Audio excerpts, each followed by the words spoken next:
Today I wanted to talk about looking back at where you were at the beginning of your career and the advice that you would give yourself.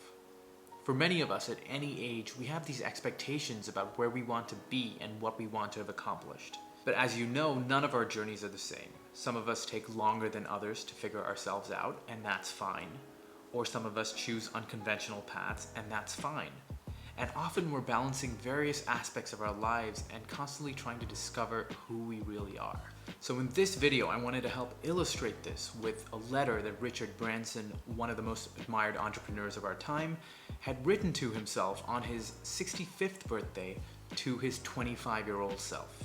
I think this is so important because what he's doing is looking back at the journey that he has had and imagining what his 25-year-old self would have felt like staring into the unknown that was waiting for him. And so I picked out 5 key points that I wanted to highlight. So let's get right into it. Number 1. The road ahead is pockmarked with many bumps, chasms, and forks. There will be times where you want to give up and throw everything in. Don't.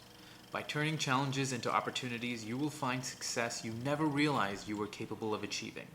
This is fairly straightforward. Life is going to have many twists and turns and may not be exactly what you hoped it would be. But you cannot be disheartened because opportunities that you never expected will keep popping up. So don't be dissuaded by the challenge that lies ahead, but be inspired by the potential of what is yet to come. Number 2, you won't always succeed. In fact, you will fail time and time again. That's okay though, because failure is an inevitable part of every personal and entrepreneurial journey. Failure is inevitable. It's what helps you grow, what helps you learn. If you never failed, then you never learned. You never developed a resilience to deal with bigger and bigger challenges. Remember, it's not the end, but merely a small part of your journey, especially if you're working towards something where there's no guarantee of stability or success. You will realize how much of your potential you have yet to tap into once you stop fearing failure. Number 3, it's important to pick yourself up, retrace your steps, look at what went wrong, and learn from your mistakes. This builds off the previous point.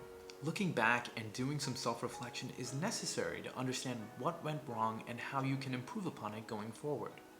It's extremely hard not to dwell, but it's even more important to try again, pick yourself up, and maybe things will be different the next time. Number 4, keep the people you love and respect close to you. Don't be afraid to delegate responsibility. This may be one of the more important points here, for the reason that you need to have people around you who you can rely on and can make you a better person. Find a mentor or somebody whose career that you admire and you can constantly learn from. You aren't expected to handle everything in isolation, so keep those who inspire you and push you to be better in your close circle. And finally, number 5, your ability to take calculated risks and your incurable optimism will lead to great heights, both in business and in life. We often talk about how lucky someone is whenever we hear their success stories.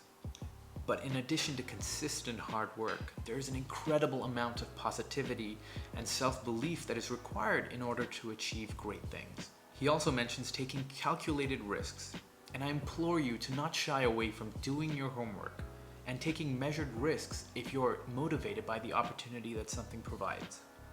Alright guys, if you're starting out in your career and you don't know what awaits you, I hope that this helps provide some perspective on the fact that you can never really know what your story will be. But maybe, with some optimism and some real hard work, things could just work out in the end. If you haven't subscribed to the channel yet, please subscribe because I'm posting weekly and I'd love to keep sharing these videos with you. Also, let me know in the comments below what advice you would give your younger self if you could. My name is Untitled Chapter. Thanks so much for watching. I'll see you next week.